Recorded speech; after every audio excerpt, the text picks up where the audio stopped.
Hi, my name is Shiyam Galyon. I'm a Syrian American activist from Houston, Texas. My family story is similar to many other people's stories in America. My parents immigrated here from Homs, Syria before the war, so I was born in Houston. I studied biology in college. When I graduated, I left my passion for plant biology and focused on what was happening in Syria and how to build a bridge between Americans and Syrians. I worked locally out of Houston for 2 years because I really believe that local activism is where you can make the most change. I was president of the Houston chapter of the Syrian American Council. We would put together a panel and give the community a chance to ask questions. Through these panels, we've had some really good discussions because there's some really complicated ideas that we can express when we take the time to talk to each other. Now I work on a campaign called Books Not Bombs. With Books Not Bombs, I work with American students wherever they are to work locally to try and make some kind of tuition fee waiver for Syrian students or just any refugee students in general. We believe that education is what will make the world a better place. With that being said, I wanted to talk a little bit about Representative Tulsi Gabbard. So the reason why Representative Tulsi Gabbard's comments are very concerning is because she kind of represents a lot with what is wrong with the progressive movement on Syria. She's an Iraq War veteran, and I don't believe our country really healed or had any type of accountability after the Iraq War. And a big problem that Syrians have been talking about a lot is that Americans take what happened in Iraq and they use that story and that narrative to understand Syria.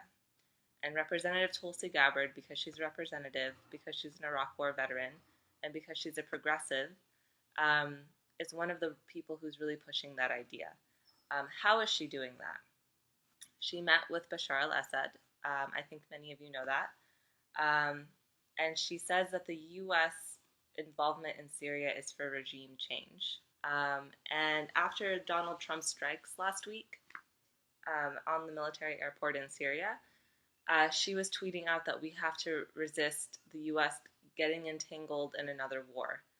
First of all, those statements, U.S. involvement in Syria is for regime change, and that the U.S. is getting involved in another war when they launch the strikes, those are from the Iraq War story.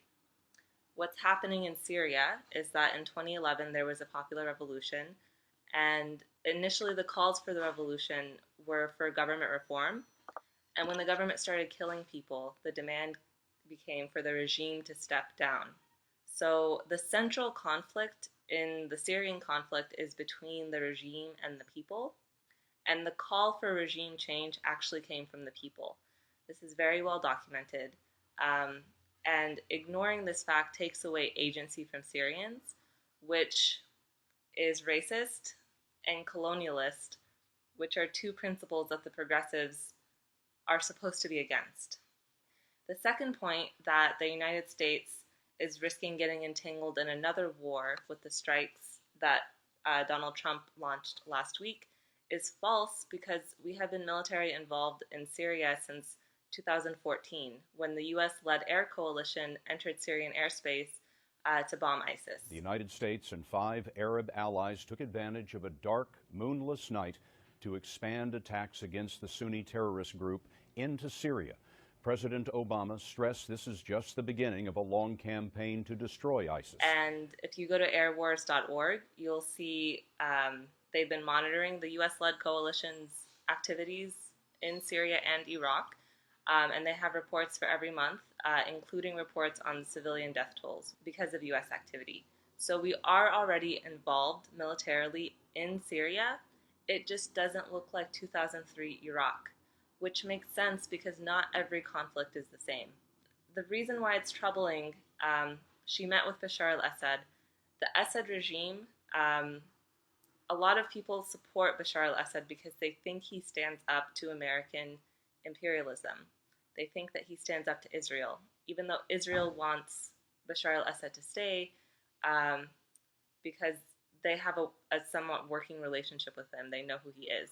So it's actually very well documented that the Assad regime has used chemical weapons. One way that the Assad regime has been able to confuse the narrative on Syria is by drawing up images and similarities to the Iraq War, which is why the fact that Tulsi Gabbard met with Bashar al-Assad And the fact that she is evoking the Iraq War in her narrative and the ideas that she's putting out there is very dangerous, and only her constituents can hold her accountable. If we truly want to be anti-war in Syria, then we need to build connections with Syrians on the ground who are for peace and justice and accountability.